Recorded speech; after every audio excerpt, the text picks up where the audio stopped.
Vamos abrir a palavra de Deus em Esdras, capítulo 8, versos 21 a 23. Queremos falar sobre jejum nessa semana, nesse culto. É bíblico convocar a igreja para jejuar? É bíblico isso, não? É coisa de neopentecostal? Convocar a igreja para 14 dias de oração e jejum, isso não é reformado? Isso não é bíblico? Algumas pessoas me criticaram essa semana dizendo: Jesus nunca fez campanha de oração, de jejum. Nos escritos de Paulo, nos escritos de Pedro, nos escritos de João, não existe por parte dos apóstolos de nenhuma convocação para 2 semanas. Eu fiquei arrasado. E eu fiquei pensando, será que eu estou convocando o povo para fazer algo que não está na Bíblia? Orar e jejuar? E eu fiquei zangado no Espírito Santo, certo? Aí eu fui estudar esse assunto, rever meus conceitos. Eu tinha plena certeza que é bíblico. E eu queria nessa manhã persuadi-lo, ou que o Espírito Santo possa nos persuadir, para que você possa participar dessa campanha. Amém? Esdras, capítulo 8, 21 a 23. Vamos ler juntos? Então apregoei ali um jejum junto ao rio Ava, para nos humilharmos perante o nosso Deus, para lhe pedirmos jornada feliz para nós, para nossos filhos e para tudo que era nosso. Porque tive vergonha de pedir ao rei exército e cavaleiro para nos defenderem do inimigo no caminho, porquanto já havíamos dito: a boa mão do nosso Deus é sobre todos os que o buscam, para o bem deles, mas a sua força e a sua ira contra todos os que o abandonam. Versículo 23, bem forte. Nós, pois, jejuamos e pedimos isto ao nosso Deus, e Ele nos atendeu. Amém? O que é o jejum, irmãos? Jejum não é dieta. Tá certo? Então você vai começar agora dia 5, aí você bate uma foto antes. Aí no final do jejum, você diz depois. Jejum não é penitência. Tá certo? Eu pequei e agora eu vou me purgar os meus pecados, fazer uma penitência. Como 20 Ave Maria, 20 Pai Nosso. Não, não é isso. Jejum não é isso. Jejum não é barganhar com Deus. Eu vou jejuar para que a minha vontade seja feita nos céus. Você já sabe. E você já ora todo dia. Seja feita a tua vontade, assim na terra como nos céus. Jejum, a palavra no hebraico significa restrição. Sentido etimológico da palavra. Eu me restrinjo da comida, da bebida ou de qualquer outra atividade para me dedicar à oração, a buscar a Deus em oração. A linguagem de John Piper é fome de Deus. Eu não estou procurando as coisas, mas eu estou procurando Deus. Deus é o objetivo maior do meu jejum. Eu quero me humilhar diante de Deus. Eu quero me aprofundar na minha relação com Deus. Eu quero dizer para Deus que Ele é tudo para mim. Que não há prazer na minha vida maior do que estar na presença dEle, do que buscar a sua face. Amém? O jejum, ele pode ser de um dia, ele pode ser de 3 semanas, como Daniel fez, e ele pode ser, como Moisés e como Jesus, 40 dias e 40 noites. Esse é o mais perigoso, Porque se você fizer de 40 dias e 42, o seu organismo vai entrar no processo de decomposição. Mas alguns fizeram.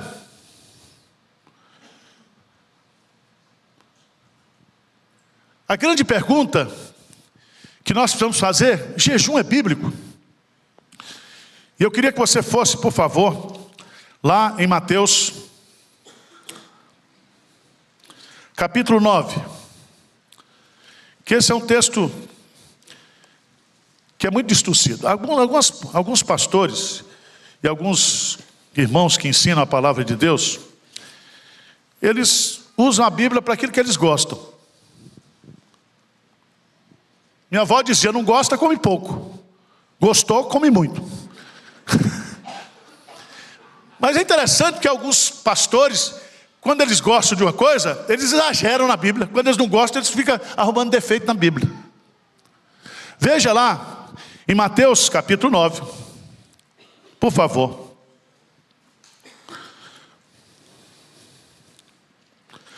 Versículo 14 e 15. Vieram, pois, os discípulos de João e lhe perguntaram: por que jejuamos nós e os fariseus muitas vezes, e os discípulos o que não? Jejuam. Vamos ler juntos? Versículo 15. Respondeu-lhes Jesus: podem acaso estar tristes os convidados para o casamento, enquanto o noivo está com eles? Dias virão, contudo, em que lhes será tirado o noivo, e nesse dia o que Jesus Cristo está colocando é que o Evangelho vai trazer a maior alegria, que é a alegria de ter Jesus, de conhecer a Jesus, de ser uma nova criatura. Por isso Jesus não quer que nós interpretemos o jejum como os judeus interpretavam, como se fosse uma penitência, como se fosse uma barganha, como se fosse uma forma de exibição espiritual. Jesus disse: olha, vai chegar um momento que eles o quê? Hão de jejuar. Como a igreja fez. Como a igreja nesses 2000 anos tem feito. Oração e jejum. É tão interessante nesse texto que Jesus, ele era judeu e ele jejuava. Veja lá em Mateus, por favor. Mateus capítulo 4. Mateus capítulo 4.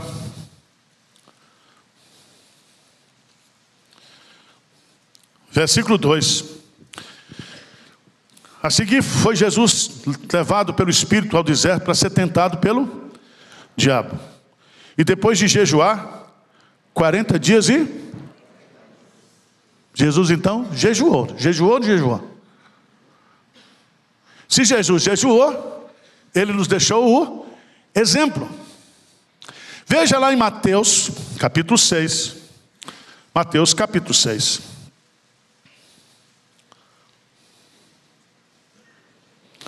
No versículo 16, Jesus vai nos ensinar como é que nós devemos o quê? Jejuar.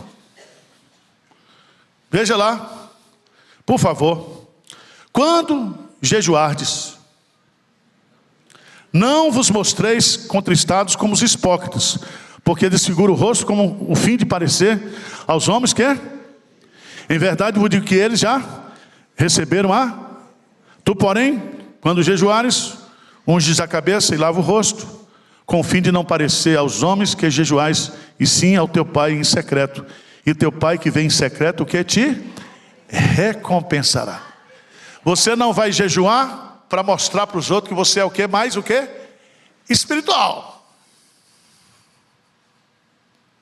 Como aquele publicano, jejum toda semana. Eu não sou como esse fariseu, eu dou dízimo. Então Jesus, ele diz: quando vocês forem jejuar, vocês hão de jejuar. E é interessante, porque lá em Marcos capítulo 9, Marcos capítulo 9, por favor.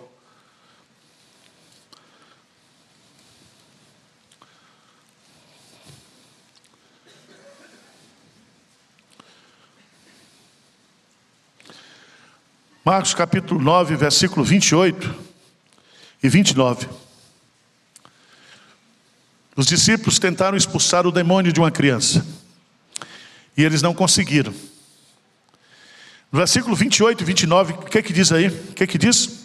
Quando entrou em casa, os seus discípulos, e lhe perguntaram em particular: por que não podemos nós?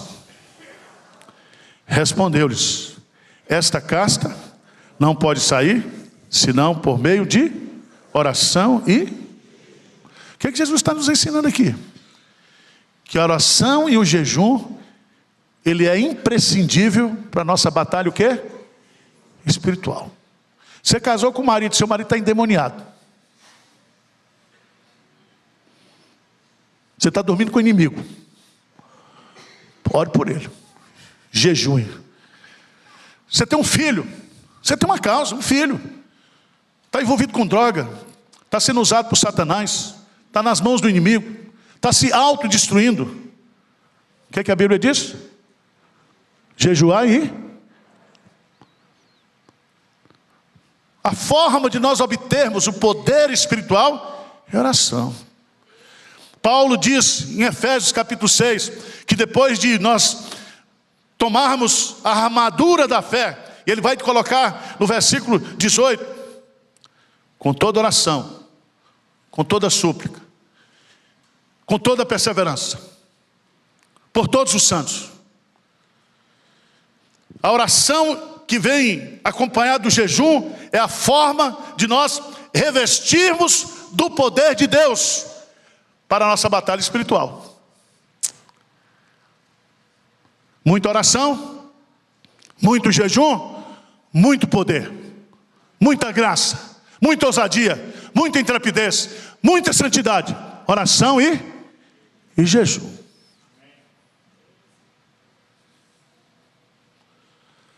Mas vamos para o texto básico, que eu sou um expositor da palavra. Não parece não, mas sou. Vamos para o texto de Esdras. E aqui eu quero destacar 4 pontos importantes sobre esse assunto. Esdras, capítulo 8. Em primeiro lugar, vamos observar aqui no texto, Esdras, capítulo 8. Quem foi que convocou o jejum? O que diz aí?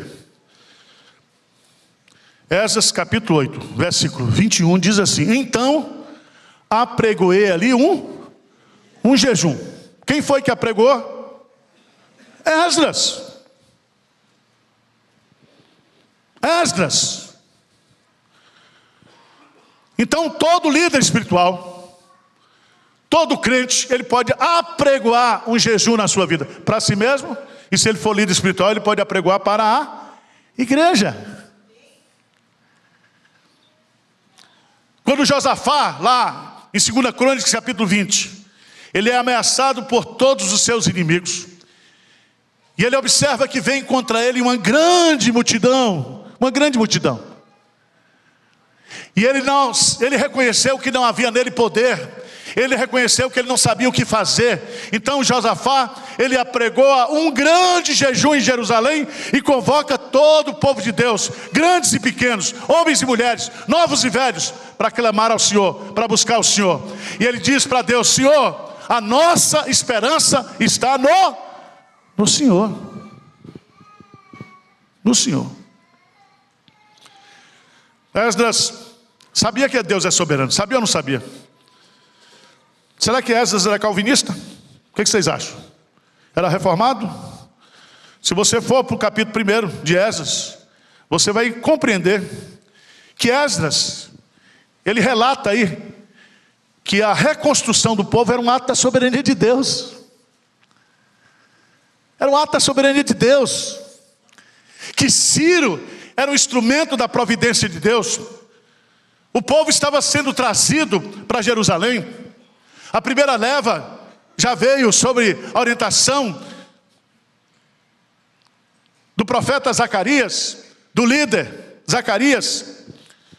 E é tão interessante, e nós precisamos aprender isso. Zorobabel, trouxe a primeira leva no ano de 586. 59 anos se passaram. E agora o rei convoca, chama Esdras. E agora Esdras, com aproximadamente 8 ou 10 mil pessoas, ele vai para Jerusalém com os levitas, com os sacerdotes, com os bens. Ele estava carregado de bens, de madeira, de ouro, de pedras preciosas. Ele estava acompanhado de crianças. Olha, meus irmãos, naquela época, essa viagem era uma viagem perigosa. Nenhuma pessoa poderia fazer aquela viagem sem a proteção de uma guarda de exércitos. O caminho era perigoso. Havia muitos bandidos, muitos assaltantes, muitos estupradores. Por isso que o pedido dele é para que eles pudessem ter uma jornada feliz, né? E ele pede uma jornada feliz para ele e para os nossos o quê? Filhos. Vocês estão entendendo, gente? Então, Esdras convoca.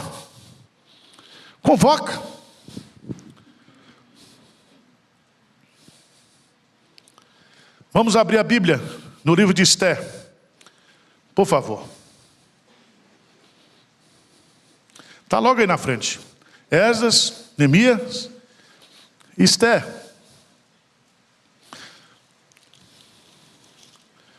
Veja no capítulo 4.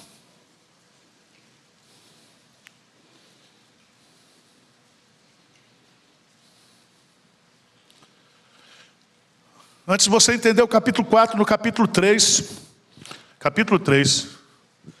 o rei decreta a morte dos judeus. Então, por exemplo, nosso presidente, junto com o Supremo Tribunal Federal, baixa um decreto: nós vamos acabar com os crentes, vamos fechar com as igrejas. O que nós devemos fazer? Você tem força lá? Bancada evangélica? Você tem membros, você tem evangélicos lá no Supremo Tribunal Federal? Foi isso que aconteceu. Veja aí. Capítulo 4, versículo 1. Vamos ler juntos? Quando sobre Mordecai tudo quanto se havia passado, rasgou as suas vestes e se cobriu de pano de saco e de cinza, e saindo pela cidade, clamou com grande e amargo clamor, e chegou até a porta do rei, porque ninguém vestido de pano de saco podia entrar pelas portas dos reis. Versículo 3, bem forte.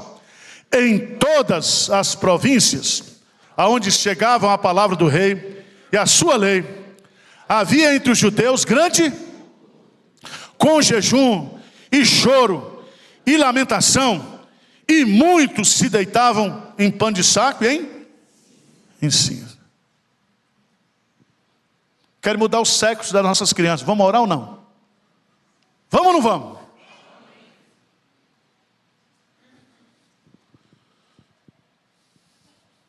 É desse jeito. Os nossos princípios de liturgia dizem que a igreja presbiteriana do Brasil deve convocar um dia de jejum em tempos de calamidades. Você acha que nós estamos vivendo calamidade hoje ou não? Calamidade moral, calamidade política. Estamos ou não estamos? Então o que a igreja tem que fazer? Orar e jejuar.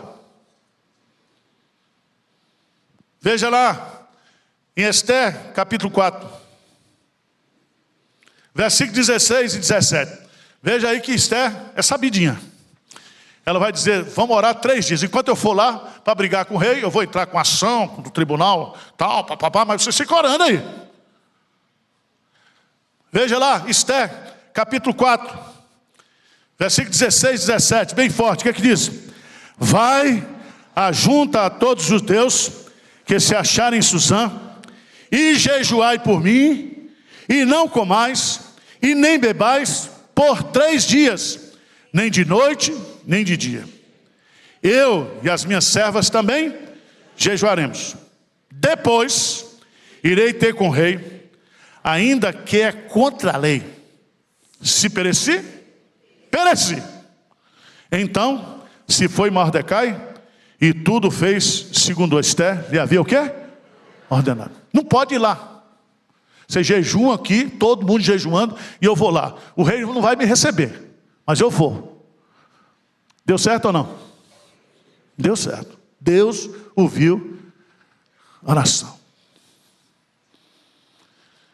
Então nós devemos convocar jejum. O povo de Deus tem que jejuar e orar. Se é por 3 semanas, se é por 40 dias, se é um dia só, não importa. Mas é interessante que Esdras convoca o jejum. A extensão do jejum é coletivo. Ele estava orando e convocou todo o povo para orar com ele. Abra sua Bíblia, por favor. Lá em Atos dos Apóstolos, capítulo 13. Atos dos Apóstolos, capítulo 13. Por favor. Nos versículos 2 e 3, o povo de Deus, a liderança de Deus, os apóstolos, a igreja do Senhor, estava precisando de liderança espiritual. Eles iam começar um projeto de missões transculturais. Eles queriam que o evangelho fosse levado a todas as nações. E diz o texto, no capítulo 13, versículo 2. Vamos ler versos 2 e 3, o que é que diz? E servindo eles ao Senhor, e jejuando, disse o Espírito Santo: separai-me agora Barnabé e Saulo, para obras que eu tenho. Então, jejuando e orando, e impondo sobre eles as mãos, o que? É jejum para pedir oração, é jejum para enviar. Deu para você ou não? Quem fez isso? A igreja. A igreja toda, orando e jejuando. Buscando a direção de Deus. Para onde é que nós vamos, Senhor? É com galpão, sem galpão? É obra missionária? É para lá, é para cá? É desse jeito.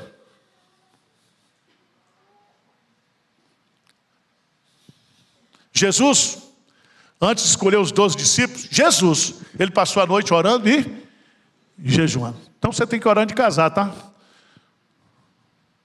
Deus vai revelar quem é esse troço que você está achando que é o príncipe encantado. Ele vai abrir os olhos no jejum e na oração.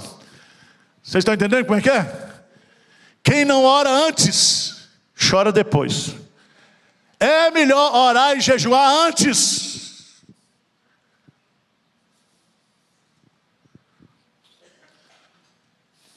Uma coisa muito importante que eu queria destacar, que é um padrão da igreja primitiva, que nós não usamos aqui em Pinheiros. Eu já briguei com isso, mas não consegui implementar até hoje. Atos dos Apóstolos, capítulo 14.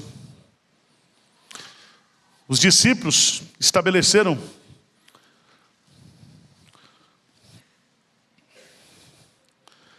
lá na igreja primitiva, em todas as igrejas. Atos 14, versículo 23. Veja, por favor, Atos 14, versículo 23. E promovendo-lhes em cada o quê? Igreja, a eleição depois de os encomendar ao Senhor, em que havia o quê? Veja que eles, os apóstolos, estabeleceram um padrão. É que nenhum presbítero seria eleito na igreja se essa eleição não fosse precedida de oração e jejum. Vocês não oraram, vocês não jejuaram, então vocês têm os presbíteros que merecem, o pastor que merece. Estão entendendo? Vocês querem presbítero segundo o coração de Deus? Vocês querem pastor segundo o coração de Deus? O princípio é esse. Então, se você descobrir aqui algum cara que quer ser presbítero aqui na igreja, e agora ele é todo simpático, faz marketing pessoal, gosta de aparecer. Não, filho. Ore, ore. Ore. Quando a igreja ora, quando a igreja jejuma, ela tem comunhão com Deus, ela tem discernimento o quê? Espiritual. Ela sabe distinguir aquele que é de Deus e aquele que não é de Deus. Está com dúvida no seu namoro para casar? Ore e jejue. Está com dúvida se você vai deixar o seu emprego, vai mudar para outro emprego? Decisão importante, ore e jejue. Está pensando em mudar para os Estados Unidos, para o Canadá? Ore e quê? E jejue. Decisões importantes, elas são decididas com oração e jejum. Mas aqui no texto, irmãos, de Esdras, nós temos a convocação, nós temos a extensão, mas nós temos os propósitos aqui. Eu coloquei aqui propósito que eu acho fantástico. Esdras coloca aqui: então apregoei ali um jejum. Vamos ler juntos, versículo 21. Então apregoei ali um jejum junto ao rio Ava, para nos humilharmos perante o nosso Deus. Olha que coisa linda. O jejum é uma forma de nós o quê? Humilharmos. O jejum vem acompanhado de oração, de quebrantamento, de arrependimento, de confissão de pecado, de conversão, de volta para Deus, de abandono de pecado. Segundo propósito desse jejum coletivo, qual é? Para lhe pedirmos o quê? Jornada feliz para nós e para os nossos filhos. Olha que coisa linda, irmãos. Nós vamos fazer essa viagem é perigosa, e nós precisamos da proteção de Deus. Nós precisamos que o Salmo 121, que as promessas do Salmo 121 se cumpram nessa jornada. Eu quero uma jornada feliz, eu quero uma jornada abençoada. Eu quero para mim e para os nossos o quê? Filhos. Irmãos, se nós como igreja não nos levantarmos em oração e jejum pelas novas gerações do nosso país, essas novas gerações serão destruídas. Só Deus. Só Deus. É uma coisa maquiavélica, demoníaca. É uma coisa que vem de forma sorrateira. Nós vamos ensinar agora, o novo governo vai ensinar educação sexual para as nossas crianças. Que educação social? Que educação sexual? Vão ensinar o quê? Promiscuidade. Vão ensinar ideologia de gênero. Vão tentar destruir o futuro dos nossos filhos e da nossa nação. O que a gente tem que fazer? Orar e agir.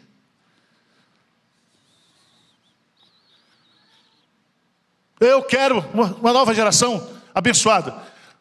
Você tem que, como pai, orar pelos seus filhos. Eu estou orando todo dia oro pelos meus filhos, pela minha neta e o outro neto que vai chegar aí. Oro. E faço a minha parte. Eu pego a Alice. Onde eu vou, compro um vestido, eu compro batom, chamo ela de princesa. Vocês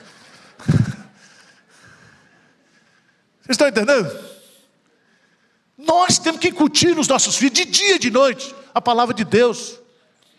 Para com esse discurso falso. Eu não vou decidir pelo filho. Você já decidiu? Quando você teve o filho, você decidiu o nome do filho, você decidiu a escola que o seu filho vai estudar. Para de falsidade. Não existe democracia para o lado espiritual. É um mandamento de Deus. Criai os nossos filhos sobre a disciplina e sobre a exortação do Senhor. Está lá, Efésios capítulo 6.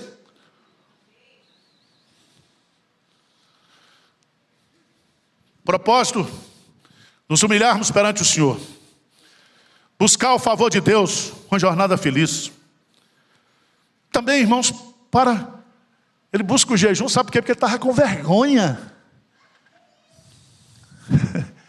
de pedir ao rei, porque ele tinha dito para o rei: nós somos crentes, somos reformados, cremos na soberania de Deus, Deus vai contigo, diante, da frente, por trás, do lado.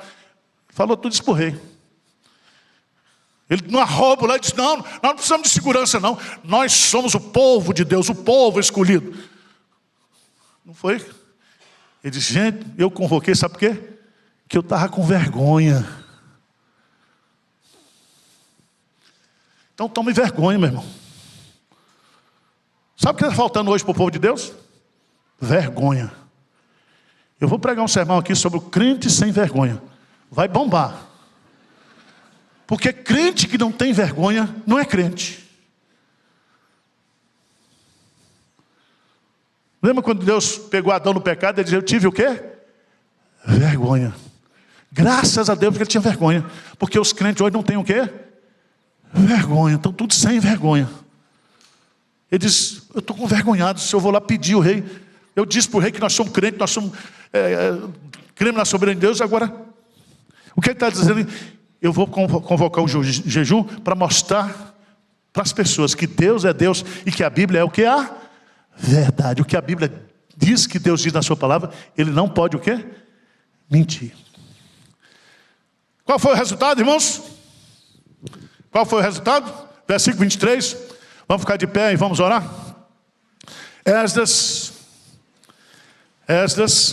capítulo 8, versículo 23. Quais são os 4 pontos aí?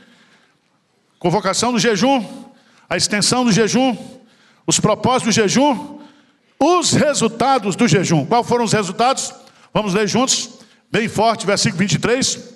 Nós, pois, e pedimos isto, e ele nos... Bendito seja Deus que não me rejeita oração, nem afasta de mim a sua graça. Se Deus não respondeu, tudo bem, ele vai nos dar graça.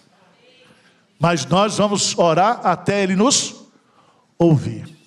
Amém? Vocês estão convencidos agora que jejum não é pecado? Vamos jejuar ou não? Eu sei. Você não gosta, pastor, eu tenho costume. Um jejum de uma refeição. Faz jejum de atividade. Por exemplo, suspende a internet. Me mostre seu celular aí. Eu vou mostrar para você que você gasta, pelo menos durante o dia, 2, 3 horas, o quê? Nas redes sociais. Eu não quero pegar o que você está vindo, tá? Que aí a coisa vai complicar. Quando você chegar no céu, diz: Senhor, eu não orei nem jejuei porque eu não tive tempo. Aí Deus vai pegar o quê? A cópia do seu celular. Está tudo lá. Não tenho tempo. Não tenho tempo. Não, meu filho. Ora, jejum significa o quê? Restrição. Eu vou me restringir para me dedicar a isso. Amém? Senhor Deus, que nós possamos imitar a Jesus, que nós possamos imitar os crentes piedosos da Bíblia, os heróis da fé, que nós possamos imitar os nossos pais, que durante a história avançaram, conquistaram, venceram pela fé, principalmente através da oração, do jejum, de uma vida de busca e de santidade. Desperta o coração do teu povo, da igreja de Pinheiros, para esses dias de jejum, que haja um avivamento aqui no nosso meio, que haja um quebrantamento, que haja um aprofundamento da nossa relação contigo. Essa é a nossa oração em nome de Jesus. Amém. Amém.